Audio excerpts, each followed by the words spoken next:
Good afternoon and welcome everyone to today's US markets update and a bulls versus bears presentations. Great to see so many on today's webcast. My name is Kelly Mang, Associate Portfolio Manager, and here with me today are Fortrend CEO Joe Forster and our Senior Portfolio Managers Chris Wallerman and Stephen Lyle. We welcome question and answers throughout the presentation.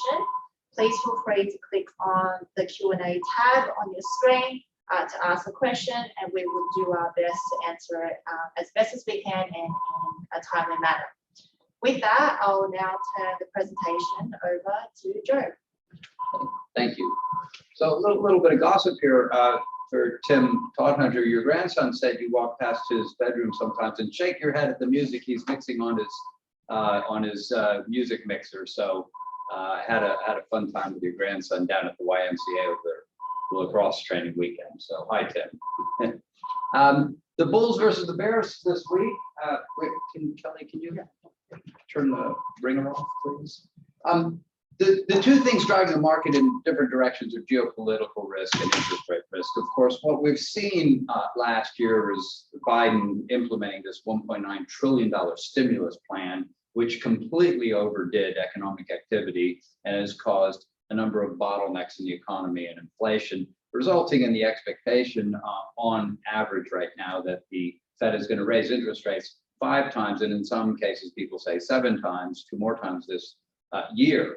And so the rise in interest rates, of course, and that is to slow down the economy, but of course the geopolitical risk in the Ukraine and Russia is likely to counterbalance the need to raise interest rates, but it depends by how much. So when we look at what the bulls versus the bears are saying and who's bullish and who's bearish, we don't really have much change in who's bullish and who's bearish. Usually we see Goldman Sachs probably being the most flexible in terms of shifting from being bullish to bearish, and they're not in the most bullish camp anymore. They're sort of in the middle of the road now, but we still have our perpetual bear from Morgan Stanley, Mike Wilson, on the extreme bear side, and we still have Galoo from Credit Suisse on the positive side of the equation. So there aren't big shifts despite the new opposing forces in the market.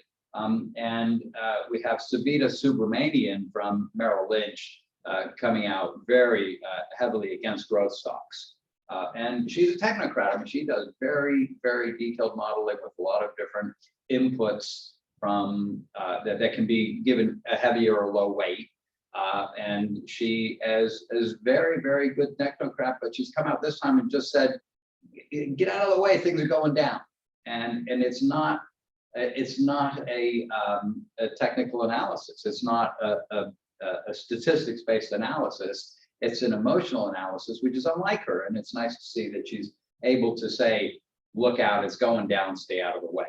And so we have seen, as we wrote in November, what we call the bifurcation is an understatement, where we talked about the extreme high valuations of the growth stocks and what we call the sub 50s, the stocks with the 50 subs, which were stocks with below 10 PEs and high yields, and those stocks that look like they're cheap in the market, and those that are extremely expensive. Then last month, of course, we did bifurcation reconciliation, where we see some of those big high value stocks coming down as many as much as 50%.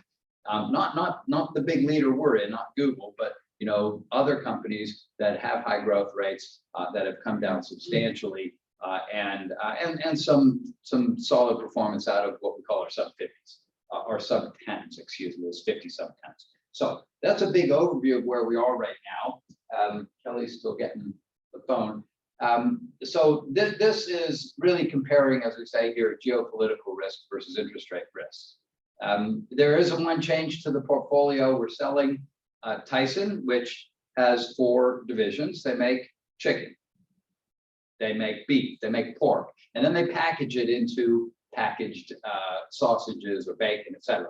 But they had a really good earnings result. The stock was up significantly on higher prices for chicken in particular, and beef and pork, and they had a great result. But we're concerned that the current bottlenecks and the inflation and the war-related inflation, particularly in wheat and in corn, is going to drive up their prices, and that their transportation costs will continue to increase. We saw some increase in their transportation costs last in the earnings season, but it didn't offset the great result that we had in the price increases. But we're gonna sell that. We're gonna hold cash, and I think the bottom line here that I'll get to, what we think is things are going to get worse before they get better. I just can't come up with a scenario that says Russia's going to resolve everything and it's all going to be happy. And I created this new word. They need to be nuclearized or neutered. So they need to be neutered. Does that word come across okay? They need to be neutered with a K in it. They need to be neutered. So that's my new word. So the world will be a lot better with Russia without nuclear weapons. The world would be a lot better if India and Pakistan didn't have nuclear weapons, and it'd be better if North Korea wasn't, off practicing playing with their missiles today too, right? So, but It'd be better if no one. It'd be better if nobody had them. I think the U.S. ought to get rid of them too. But how do you trust anybody, right? So, okay, the S&P 500 down 3.8%. Now, with the S&P down 3.8, we still saw the earnings estimates for next year up 0.5%. So even though the market is falling on concerns about supply chains and inflation and concerns about the war, we're still seeing the earnings going up. And I want to go through who the 10 biggest earners are in the U.S. because they represent 25% of all earnings. But the market PE now is down to 17.5. So Simon wants to listen in by Simon, we're in the middle of the seminar. Are you logged in? No, I'm too busy. He's too busy for me. Okay, so the 10-year Treasury yield, it fell from 2%. So we saw the 10-year Treasury go up as the expectation that the Fed would have to raise rates to slow the economy to overcome all that stimulus that the Democrats and the Biden administration, their giveaways have overstimulated the economy and, of course, caused interest rates expectations to go up. Now, the war in Eastern Europe is bringing the expectation of rate rises down to 1.73, and so it's seen an offset in the 10-year Treasury. Now, 1.73 is pretty low, so on the short end. And we're going to talk a little bit more about who has debt. It's not the consumer. And it's not corporations who are plenty cashed up. It's really the U.S. government debt. And what we have not seen a good analysis of, and I've sort of challenged everybody in our office here to look at what's the duration of U.S. government debt and when do they start to feel the impact of higher costs of borrowing money, or when's their servicing rate go up? Geopolitical risk. Well, let's go straight to it. Putin's done. Now, the worst case scenario is he goes out with a bang, and I can't even imagine, as John Lennon would, a good solution here. I cannot see this getting better. We've gone through iteration after iteration. How can this end quickly with less damage? It's hard to see this getting better before it gets worse.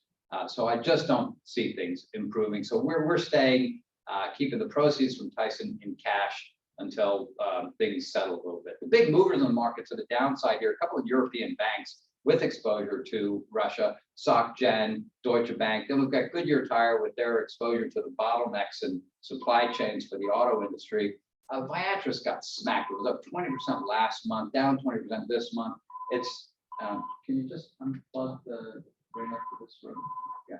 So people are calling in, maybe on the phone. I think we need to disconnect the ringer in the meeting room. Zoom continues to fall. Spotify falls. So these are the continued fallout from the growth stocks, Spotify and Zoom down, and then some European stocks. Of course, PayPal is also in that very high growth sector. Let me hide this. I'm trying to hide the camera. Okay, and then some other European stocks that are in the model that we. So the stocks that we follow are about 2/3 of the S&P 500 with a spattering of other companies for comparable purposes, including some auto companies and some global banks and a couple of resource companies. On the upside, of course, the U.S. Steel, Alcoa. I mean, the shortages in aluminum are going to, or aluminium, as you say in Australia, is really driving up the value of steel, Alcoa. Occidental's getting taken over, of course. Cleveland Cliffs used to do iron ore in Australia, but now they're mostly U.S. iron ore. Freeport McMoran with all their copper and gold. Kroger is a department store. They sell groceries. They're an anomaly in the retail sector. We've got a couple of defense stocks, Northrop Grumman and L3 Harris up, and then more into the resources and into Baker Hughes, Nucor, Newmont, and CF Industries. So, real increase in those raw materials, in the raw materials and gold and Newmont and Barrick Gold. So big run up in those companies this month. The bears, the bulls on the street now, and we're not, it's always hard. I gotta say, and I say this every month, it's hard without an audience. It's much easier if I can see when you guys are sort of questioning what I'm saying, if I can get some feedback, if I can get some questions, it's always much better. We really need to get this back into the office to make it more productive and make it into the investment club style that it is when we can turn it into a discussion. Oppenheimer, Stoltzfus, most bullish analysts on the street, looking for this year's earnings to be 230. That's a PE for 2020, whereas in the RV, we look one more year out, but in the surveys, they're not giving their estimates for the index for the next year. They're giving their estimates for the index for the current year. And John Stoltzfus is saying the market will finish about 800 points above, well, it's about 800 points above where it is now. And the S&P 500 will earn $230 for the S&P 500, putting it at 23 at the end of this year. That compares to the 17.4 times next year at the current price. So this is the forecasted price over the forecasted earnings. So that would be the price after those earnings are made, not the forecasted PE. So based on the current price and the estimated earnings for 2020, and pricing a PE based on the forward-looking earnings as opposed to the future trailing earnings. Deutsche Bank, Binky is on the bullish end on the surveys, but we can't really find much of his comments out there, unfortunately. But Jonathan Galou, the Credit Suisse, we've got plenty of information on what his views are. We'll go through that. On the bear side, Morgan Stanley, I mean, this guy had to eventually be right. We call Mike Wilson the perfect contrarian indicator because he always gets it exactly wrong. And as soon as he goes bearish, the market starts going up. But and as soon as he goes bullish, the market starts going down. I mean, he's absolutely perfect contrarian indicator. We have no idea how he keeps his job, but he is forecasting higher earnings than anybody else, but a lower forecasted value and the current value. But his talk is much more negative than his number here, because otherwise he'd be too far of an outlier and would so he kind of talks more negative than his numbers are here. Bank of America, Sabita, Subramanian, very bearish on the market, but really taking more of a get out of the way of the train approach, which is a fear sell, not a typical technocrat approach that she usually takes. Yes, keeps his job on short side. Hi, Jordan. Yes. There was the guy who predicted the downfall of what's the guy that went? No. Who's the guy that went to jail? Madoff. Okay, the guy who predicted Madoff then came around and said GE's a scam, and he was short selling GE as he was selling the idea that GE should be sold, and he got ahead of it. And now he's, I think, in big trouble for market manipulation. So, what's that? Is that the guy? There was a guy. There is an independent researcher, or independent, who, before he published a bearish thesis, he'd already taken his position. Yeah. There's a lot of crap that goes on. there's a lot of crap that goes. Wells Fargo, Harvey on the downside as well. But you know, we'll give a lot of respect to Sabita Subramanian from Merrill Lynch. You know, very, very good stuff to read. Very good analyst, strategist, and a lot of respect for her on the negative side. And I think she's got a point. You know, just don't stand in front of a train. It's a good point. Now, these numbers were out just before the war started, and I go back to what we did 3 months ago or any time in between then. I can't see anybody seeing the types of restrictions that have been put on Russia that have been put on. Are they really going to invade? Are they just going to take the two eastern provinces? And is it going to be I mean, to the extent that this is gone, I don't see anybody having predicted the extent of the war and the extent of the restrictions. I mean, even Bumble stopped allowing dating, their dating app to work there today. But that's on the news just at the moment. John Stoltzfus at Oppenheimer, markets were already shaking. We had this prospect of the Fed raising interest rates, and we had the markets starting to fall. We've got supply chain adjustments. Now, as you know, I'm a believer in the inflation being short term. And the reason I believe that is because when Trump went to war with China on the trade war at the beginning of his term, people adjusted supply chains very quickly and started to produce in, for example, Vietnam. So I think the world has the ability to adjust these supply chains. And I think that the overstimulation from Biden is done. It'll work out. Things will slow back down and supply chains will adjust. So I am a whole lot less concerned about inflation, and we'll see some other strategists talking about it. And let me just make sure that it doesn't buzz. Thank you. I don't know what to do. Near-term volatility will persist, severe, but let's see how these sanctions are going to hurt the rest of the world. They're clearly going to hurt Russia a lot. You know, I make some.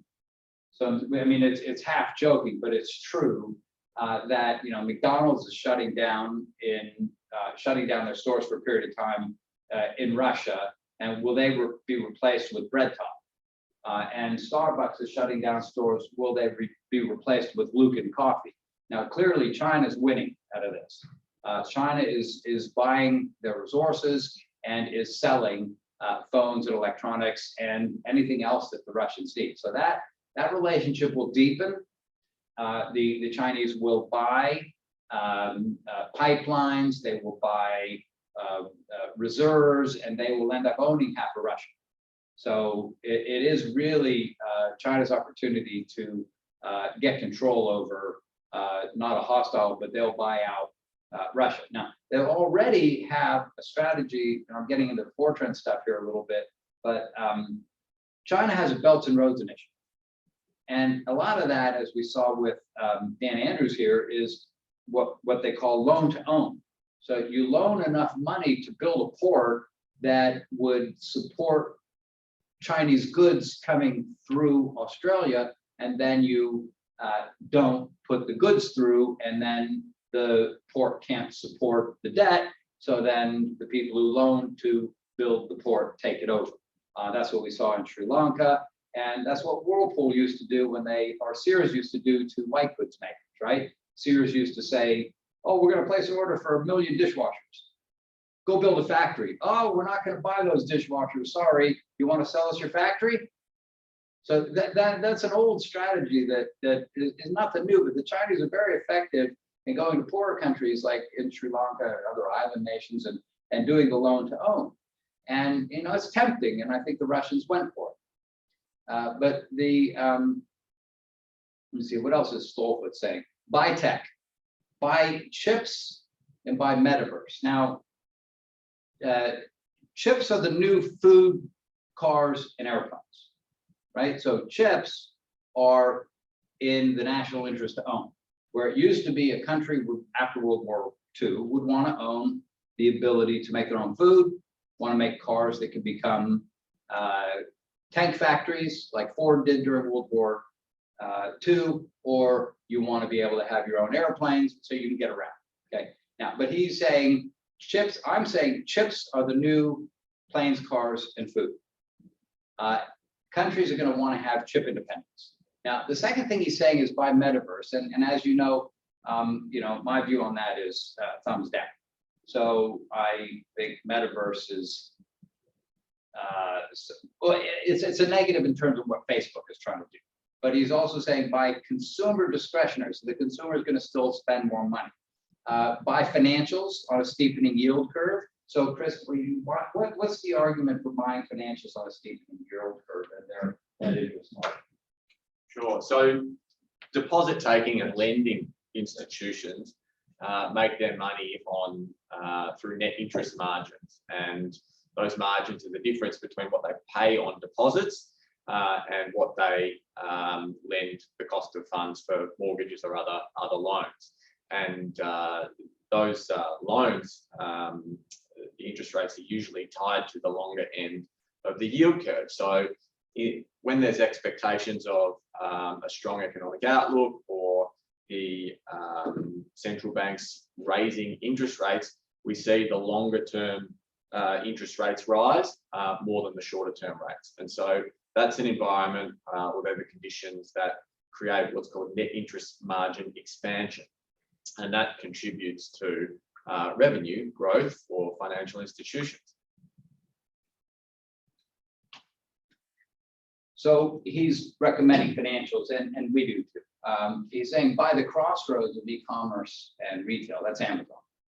Underweight bonds. I mean, if interest rates go up, bonds are worth less. So the coupons are not paying enough to support the bond market. By Digital Turbine. This is a Austin, Texas-based company that was installing apps on Androids. And once they installed, the phone was gone, the revenue dried up, but now they're transitioning into maintaining and getting ad revenue. Very, very fast growth rate and only at 18 times earnings. It actually looks really interesting. So we had a close look at Digital Turbine, and it's something that we thought looked like a good speculative trade. I think it's only worth about $3 billion with about $3 billion in sales. So it's a relatively small company out of Austin, Texas, which is the new hotbed for Silicon Valley, not imports, exports, people who leave, migrants, people who are leaving California go to Austin, Texas, especially if they're Republicans and Christians. Well, pretty soon Texas is going to look like California. Yeah. Not California, but Texas. But California is notoriously Nancy Pelosi, Democrat, crazy, sort of politics. Yeah, well, that influence is going to come to Texas with all the Californians moving to Texas. But Texas is notoriously Republican. Yeah. And anti-abortion and pro strong defense. I mean, they're notoriously extreme on California being a Democratic state and Texas being a Republican state. So to see a lot of people from California moving to Texas is because California business environment makes it really hard with all the taxes, and the Democrats trying to support some special initiatives that are very expensive. Anyway, so he's saying buy healthcare. We agree with that, and we think the biotech sector offers some upside. We've got Amgen and Moderna on our portfolio, so consistent with our view. I think there might be a question. Yeah, chat box. Chat. Chris, great explanation. Thanks, Alvin.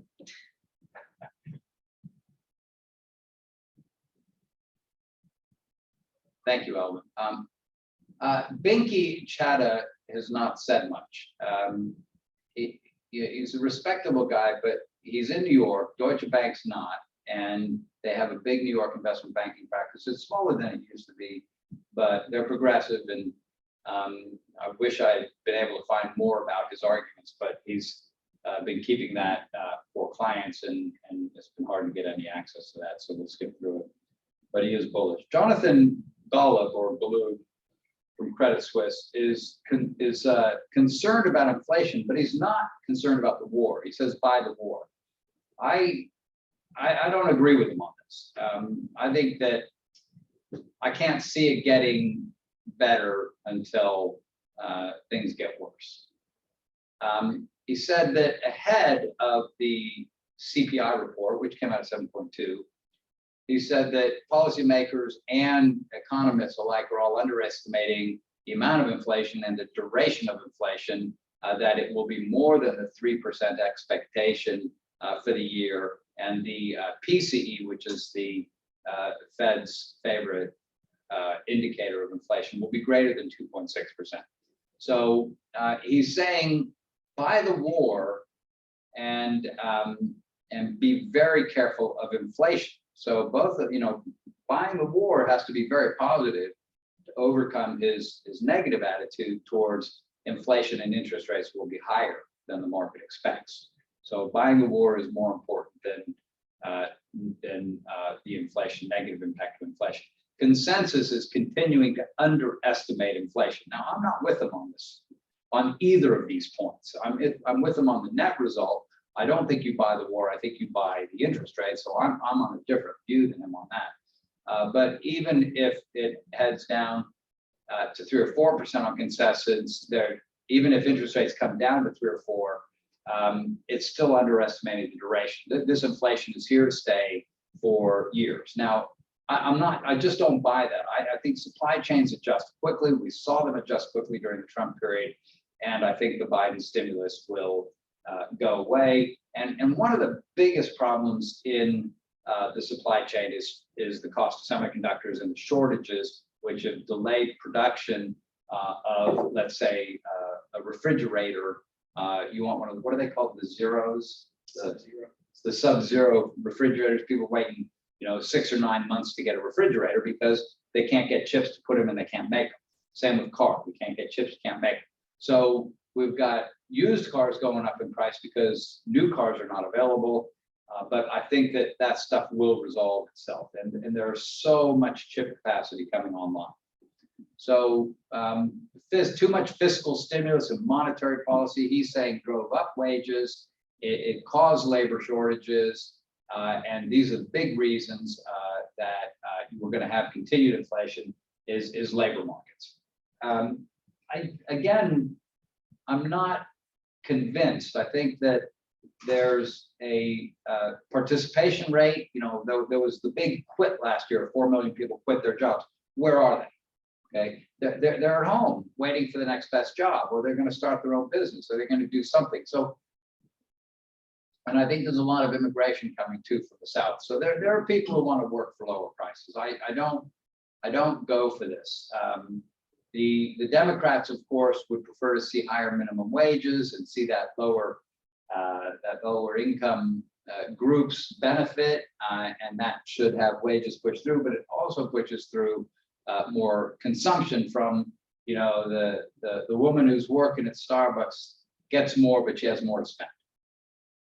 So I'm not really convinced on his argument that way. And plus, what we saw during the Trump period was that, no, I mean, I had to make politically correct statements. How did I say? I said the poor people don't matter to the market, right? So the market continued to go up even though we had big increases in unemployment, and that unemployment and those people who lost their jobs and all those disenfranchised, low-income, poor people, even though there was so much suffering going on, the market isn't sensitive to that. Did I say that politically correct enough, Steve? I think that sounds exactly right. And Black lives do matter.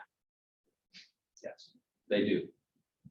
So do the lives of middle-aged white men, right? Yeah, okay.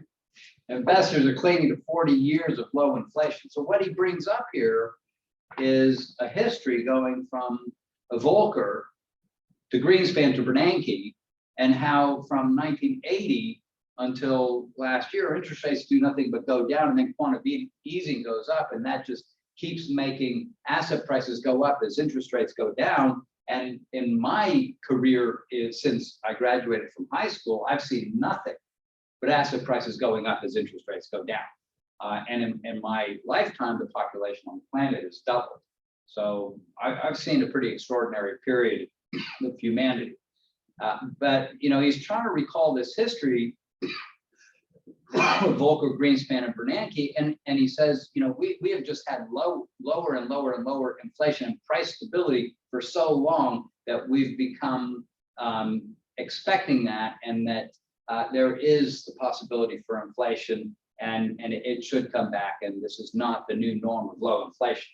Now, I, of course, disagree with that. So I talk about collective learning and the hockey stick of productivity. So Steve or Chris, would you like to talk a little bit about why I believe that there is no inflation due to collective learning and hockey stick? Yeah, sure. That's I mean, probably best covered during the Fortrend view, but that is one of the broad themes that we've identified. And I think another, I consider it, Joe, as Amazonation. All of these technological advances which have disintermediated supply chains and helped eliminate a lot of costs and deliver high quality, or in a lot of cases, better quality products to consumers at lower prices. So there's in addition to the technological advances helping keep a lid on costs, there's also a hedonic effect in the parlance of inflation measurement, which relates to the improving quality, which I think CPI often doesn't capture either.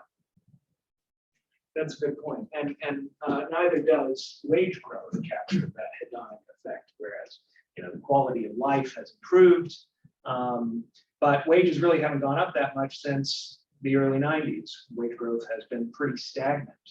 However, the amount of consumption that individuals can bear has gone up significantly because of these efficiencies in the structure of the market.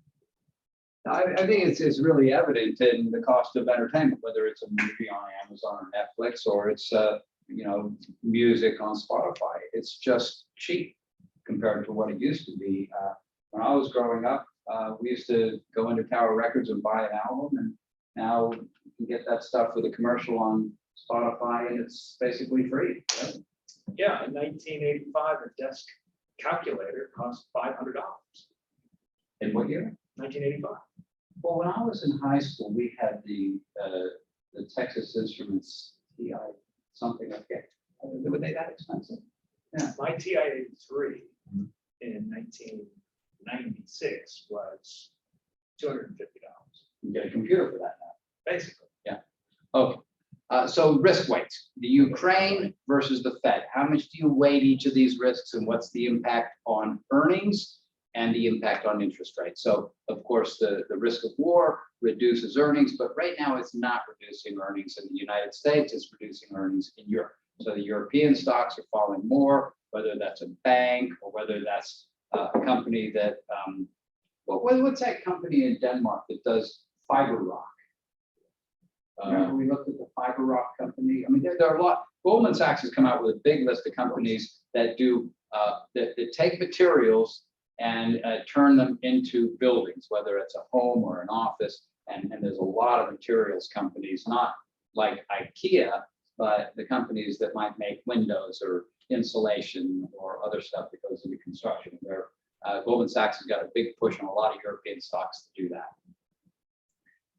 But he's saying buy the war because the VIX is 31. Now, the VIX is a trailing indicator. When the VIX goes up, the market's down, and vice versa. So if you've got a VIX that's at 31, well, let's go back to the global financial crisis. It got up to 80 and the market crashed. Then it got up to 60 and the market crashed. Then it got up to 30 and the market crashed. So if the VIX normally is, on an average is in good times is 15, then the VIX is double where it should be now, where it would be. So what you would say is the probability is that war risk will fall, the VIX will fall, and the market will go back up. And 17.5 is cheap. So we should go back to 20 times earnings, regardless of where interest rates are going.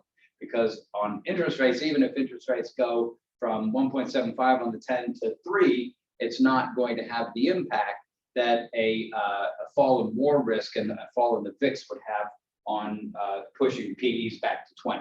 So what he's saying is you've got a 5%, 7% increase in the market just on a normalization on VIX. That's his basic argument. Now, the VIX is a trailer. What I'm saying is the VIX from here could go to 40. You just don't know what's going to happen next, and there's too much uncertainty in my mind. He's saying buy value stocks versus growth. So that's by the sub 50s.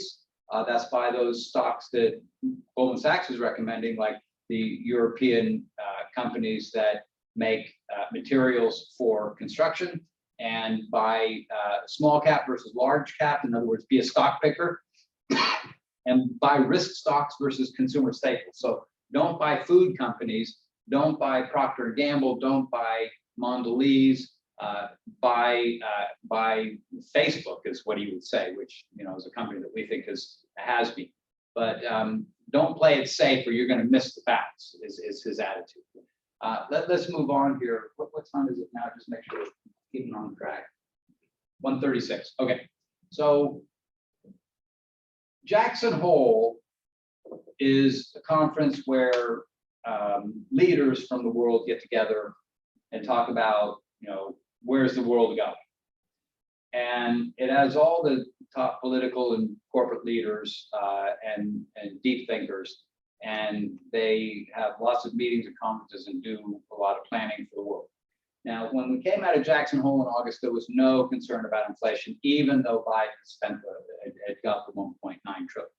So he's saying that Biden had spent the money. There was no concern about inflation. Supply chains were not a concern. We were halfway through the pandemic, and nobody was worried about the Fed. So the Fed is behind the curve. The Fed is way behind the curve. So the Fed has only just started to adjust, and the most expensive growth rate stocks have been hit the most, but there's more to come because the Fed is behind the curve. So Wilson is saying, look out, interest rates are going up, value stocks are coming down. Sell, who would be the biggest? Well, we got on the list here, Zoom, okay? Zoom and Spotify, those types of companies. Okay, Google is not in that group for a reason, and that's because they make so much money. They're only trading at 18 times earnings or something. 16 times X cash. 16 times X cash. So you're not buying earnings 10 years out. You're not buying that they're growing at a rate that's going to give you a lot of money in the future. You're buying next year's earnings, which are real and sustainable. So they don't really come into that category of high value growth stocks. Okay, they come into low value growth stocks. Well, their growth and their valuation is very reasonable. Okay, because their earnings estimates keep going up. In the second half, earnings estimates are going to be slashed, is what he said. So again, his earnings estimates are higher than anyone else on the street, and he's saying they're going to be slashed. Maybe he needs to start with slashing his own. But yeah, he's at 245, right? Okay.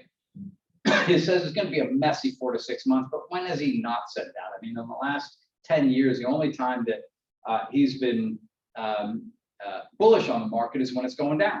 So the guy gets no respect from me.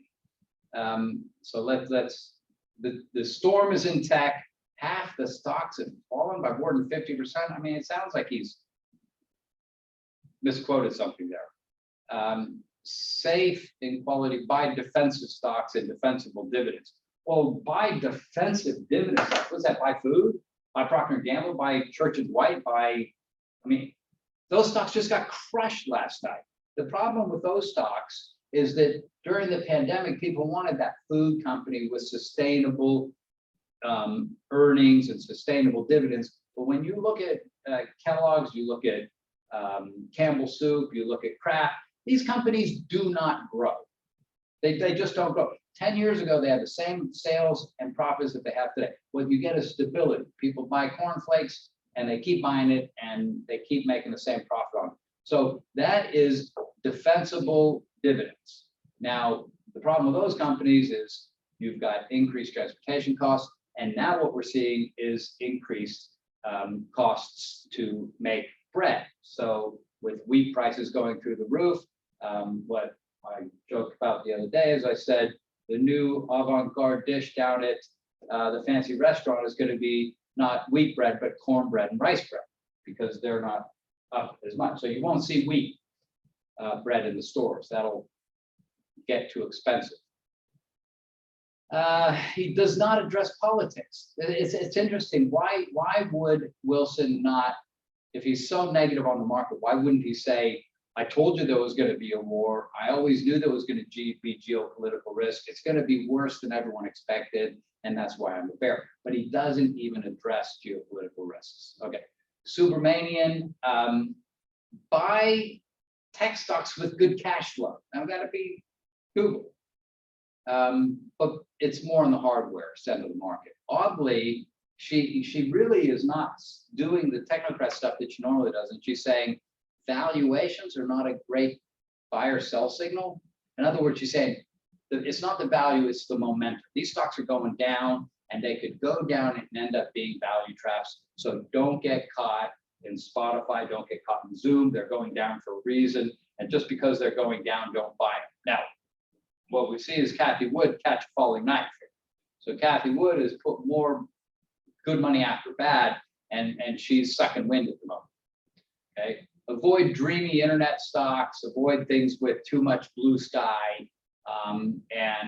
She points out that in March 2000, at the peak of the dot-com bubble, for a couple of years, the market went down 60%, or there was PE compression. Now, I want to remind you that the market back then, we had what we call the new economy, where productivity enhancements were allowing for greater growth without inflation. The speed limit for the economy was increased from 3 to say 5%. And because earnings and the economy and everything was going at 5% because we had productivity enhancements, the market was trading at 25 times earnings instead of, as it was recently, 20.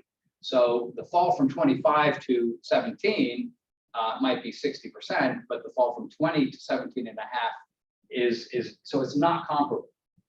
I'm saying that a 60% compression, as we had in 2000, is not comparable today unless we had a big cut in earnings, and the big cut in earnings would come from Democrats increasing taxes and increasing regulation, and the Democrats being afraid of William Randolph Hearst, or Conrad Black, or Citizen Kane, if you get my drift.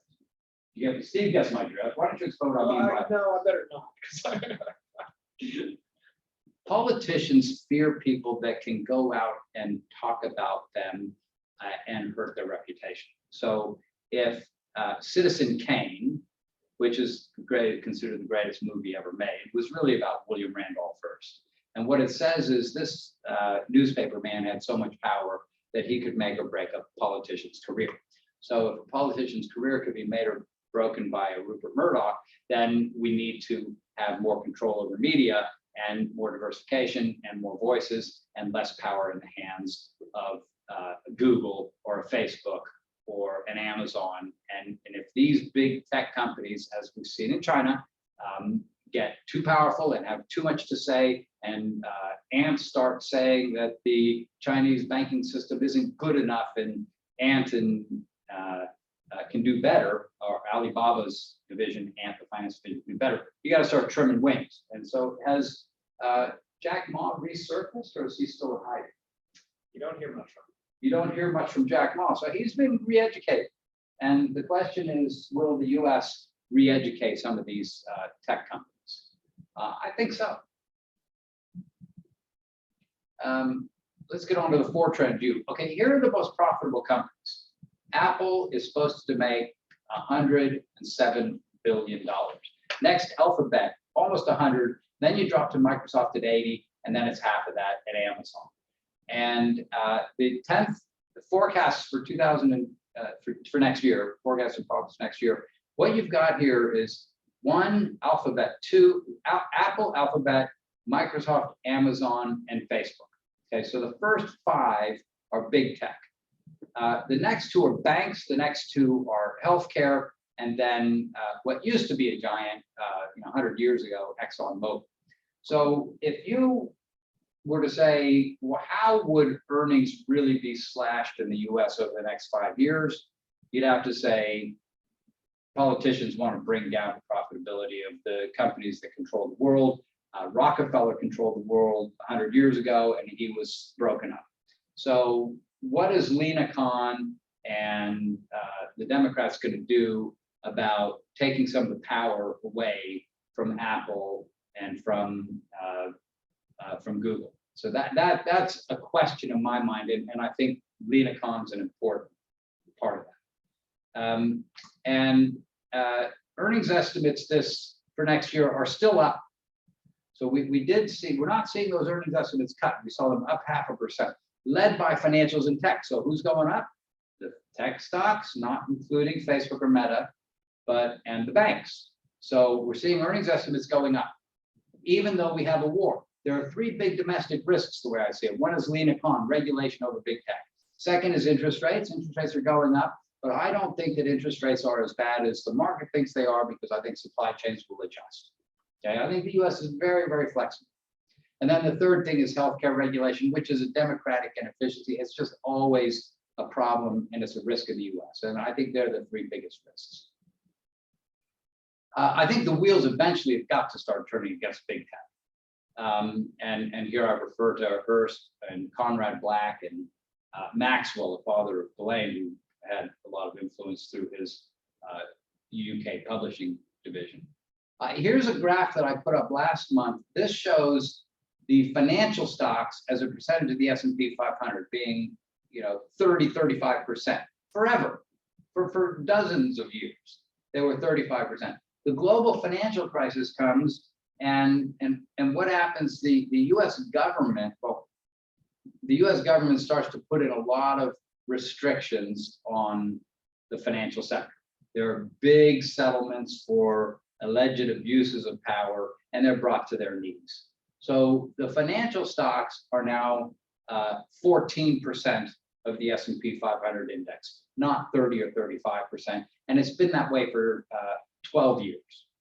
The question becomes, have they been in purgatory long enough, and will they start rising to be 20% or 25% of the index? And I think they will. I think that the real place to be over the next 5 years has got to be an overweight in financials. Okay, I'm going to try and skip through so you guys can talk about some stocks. Yeah, I'm going to let you talk about stocks. I'm just going to say, should I do the imagination thing?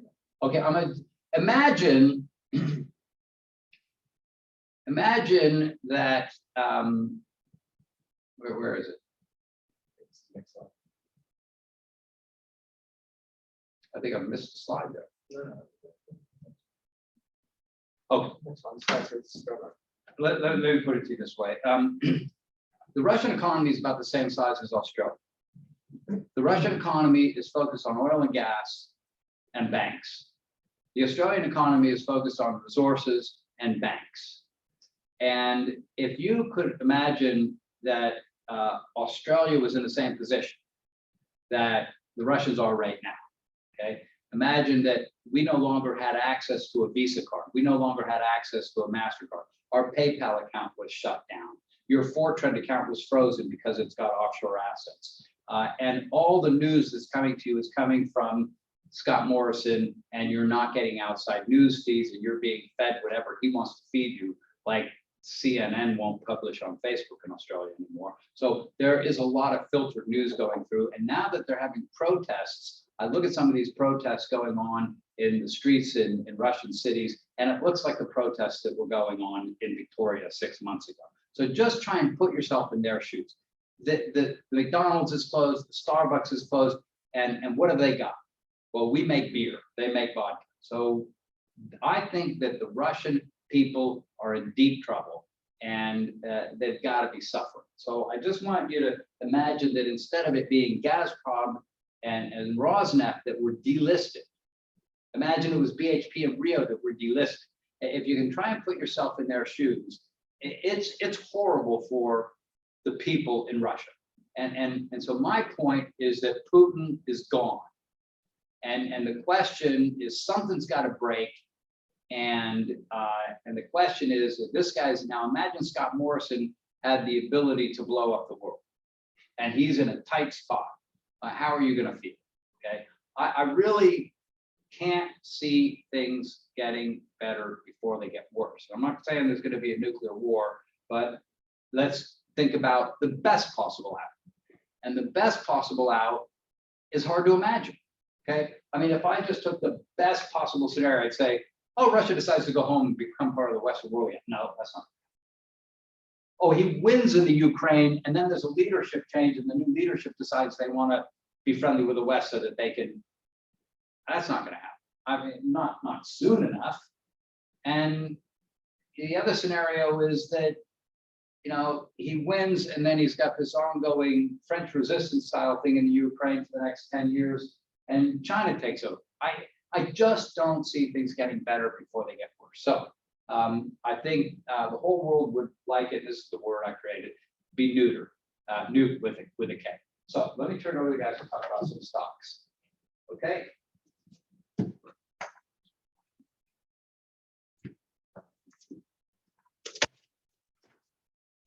So just a brief update on the 10 stocks comprising the relative value portfolio. Goldman Sachs trading at a very attractive multiple, about 7.8 times forecast earnings now, underperformed in the recent correction that we've experienced. And the only negative thing to point to would be their small but growing exposure to that rising rate theme. They are mainly a Wall Street bank with investment banking and trading divisions, and they have a fantastic track record, particularly navigating crises and volatile environments, and to round out, diversify their revenue streams into some more stable businesses. They're focusing on a digital consumer bank, which is called Marcus, named after the founder, and alternative asset management, and they're making some good headway, reaching some milestones on those strategic goals. And Tyson Foods, we are selling or have sold following their very significant margin expansion. They have been one of the prime beneficiaries of the reflation policies, which have really bolstered consumer spending power, and that has enabled Tyson to not just pass on the rising costs that they're incurring from nearly all of their inputs, but actually expand their margins. Now, management have also pointed to operational efficiencies, which I think is a bit more of a tactic to allay some criticism from Washington, but the margins have expanded to well above historical averages, and this looks very temporary, this dynamic, particularly as some of the reflationary policies roll off. So we are selling, taking a handy profit there, and it was a very strong outperformer versus the S&P over the horizon we owned it. Steve? Paramount Global, formerly known as Viacom, has they changed their name this last month, which we think makes sense. They're focused on the more globally well-known brand, the Paramount movie studio and library of 80 years of entertainment content. They're trading at 11.9 times earnings. What we have seen during this correction, and in some cases we're in bear market territory, the Chinese stock market has entered bear market territory last week. We are seeing value emerge that we have not seen since really 2013 or 2014. Valuations have come way back, and we think look pretty good in a lot of cases. For instance, Paramount looks like a great value, growing revenue at a 10% annual clip. They raised their guidance on streaming subscribers by 2024. They expect 100 million.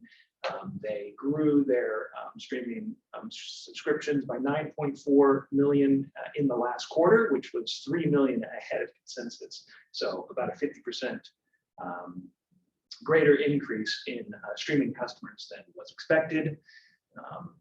Again, at 12 times 2023 earnings estimates. This is a great buy. Viatris, you talk about a great buy. It's trading at less than 3 times earnings. Now, they reported last week, and it was disappointing because it appears that management has made a significant strategic shift in the trajectory of the business. They announced that they're selling their biosimilars business, which was really the growth driver. So Viatris is the combination of Pfizer's Upjohn generic drug business and Mylan. Of course, we owned Mylan, and therefore we received Viatris shares. and the company has been focused on maintaining their generic brands and having slight negative growth in that space, but the growth driver is going to be biosimilars, however they're selling it. So this is a strategic change, but the offer that they got was so good, I think management couldn't pass it up. A Indian biotech company called Biocon is paying 17 times EBITDA for the biosimilars business, which is more than 100% above what we're currently seeing biosimilar businesses trade at currently. And as part of the deal, Viatris is going to maintain a 13% exposure to the newly formed biotech company with Biocon. So they'll still have some ownership and participate in some of the upside there. But Viatris is going to have to buy growth through research and development or acquisitions. So the market's asking, what is the growth driver? And we're saying, who cares at 2.8 times earnings estimates, 4 times free cash flow, and a 5% dividend yield? Amgen, again, great value. The largest biotech company, trading at 12 times earnings. They've been overlooked during this COVID period because they really don't have any sort of treatment for COVID. They're yielding 3.3%. They have launched a new lung cancer drug, which is very effective. They have a terrific pipeline of new drugs in development that will be a driver of growth, and the expectation for continued margin improvement. We believe that it's significantly undervalued. Moderna, I'll hand it to Chris. Thanks, Dan.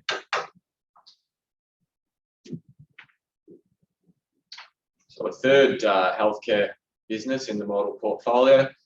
Investors are very focused on the COVID vaccine revenue, really not giving Moderna any attention or ascribing any value or credit to the mRNA platform, which the business has developed over more than a decade, and a pipeline of around 25 other vaccines and therapeutics. And through 2022, we're expected to, there's a lot of catalysts in the form of updates on the trials in advancing those other medicines. Meanwhile, the COVID vaccine revenue remains very robust. However, sentiment and the performance of Moderna stock tends to wax and wane with infection numbers and news about new strains. But Moderna raised their vaccine guidance for 2022 revenue in January and then again in February. And that is a very profitable and free cash flow generative franchise that they have at the moment. And so that is helping fund the pipeline of new drugs, in addition to a $3 billion buyback, which was announced 2 weeks ago with the quarterly earnings. That represents about 6% of the outstanding shares, about a $50 billion market capitalization. And we believe that that's a prudent step. With the stock price weak, it's a good way to return some capital to shareholders without limiting their war chest for investment in the other vaccines that they're developing. We touched on Alphabet. Again, great value, trading actually sub 16 times earnings if you carve out the $110 billion in net cash the company has. They are projected to have $100 billion in free cash flow next year. So this is the type of business that Sabita Subramanian from Merrill Lynch was saying is a great buy at these levels. This valuation is something that, frankly, we haven't seen since we first invested in Alphabet in 2015. At that time, it was trading about 22 or 23 times earnings. So we've seen terrific growth in profit and in their cash pile, which they're deploying in share buybacks and investment in their cloud division, which is gaining market share against the other 2 larger competitors, Amazon and Microsoft. Qualcomm, great value, excellent franchise, 12.8 times earnings estimates. They're projected to grow revenue this year by 26.5%. So pay 12.8 times for that sort of growth, which is being driven by the rollout of 5G, which is really in its early stages, we think is excellent value. The margins are expected to expand from about 27% to about 32% over the next couple of years. So we are buyers at this level. I think it's Chris to talk about as well. Steve?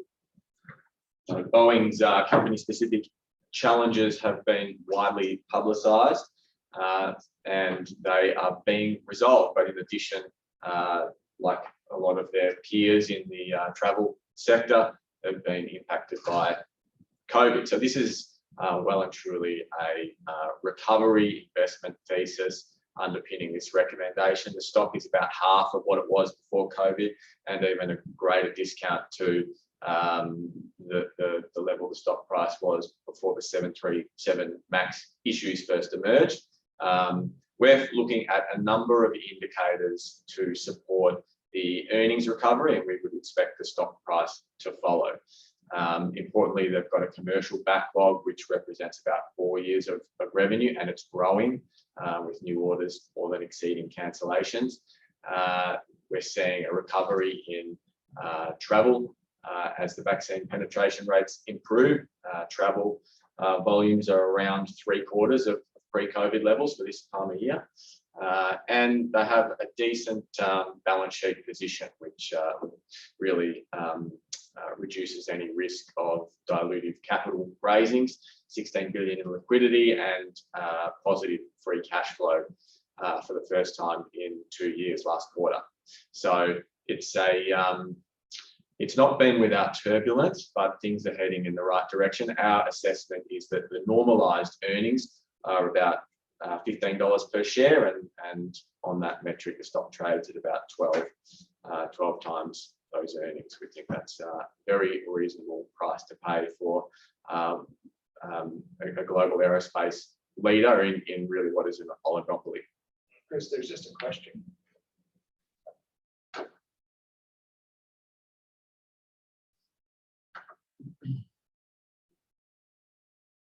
Qualcomm is suffering from chip supply constraints exacerbated by Apple locking up supply. Thoughts? I think Apple's transition away from Qualcomm chips is pretty well understood. And incidentally, Apple hosted a new product event last night, and it's a modest negative for Qualcomm. But it's, in our assessment, priced in, and it's been broadcast for some time. Apple's had a history of bringing components in-house over a number of years. Do you have anything to add from that, Steve? Joe?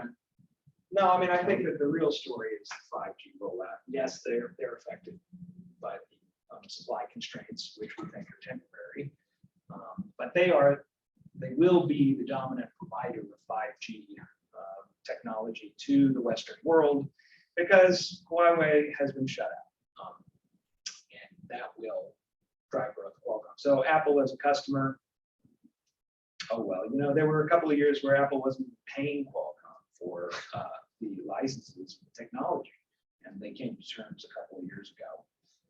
And so that relationship's always been uncertain, but this is a 5G story. Thanks, Steve, and thanks for the question, Jordan. And finally, Western Digital, a storage device business who makes hard disk drives and solid state drives, which are the higher margin and more suited to mobile devices or something that is moving mobile. The relatively new CEO, an ex-Cisco executive with around 2 decades experience there, is really streamlining the business, aligning closer with the cloud titans, what they call cloud titans, but we know who they are. It's a pretty concentrated industry, and bringing some operational efficiencies, growing revenue, growing profit. However, like a lot of companies in the space, they've guided for headwinds in the near term results. And as they roll off, we think that the strength of the underlying business will increasingly reveal itself in the financials, and that will be a catalyst for a much higher valuation than the 5.3 times forecast earnings we see today.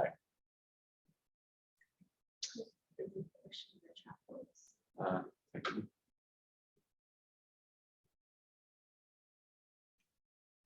Thanks, Jordan. It's just well wishes. Thank you for everyone for your participation and a couple of questions. Thanks.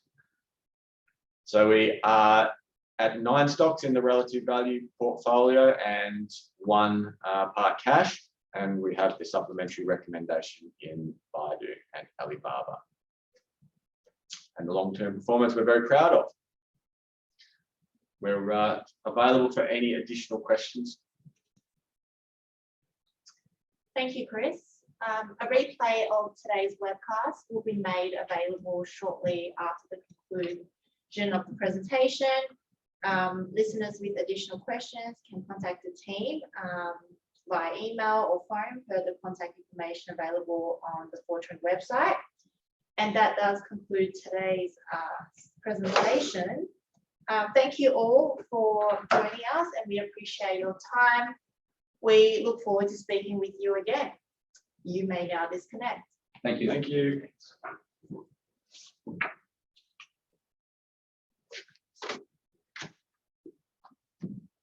Joe, I thought that was very good.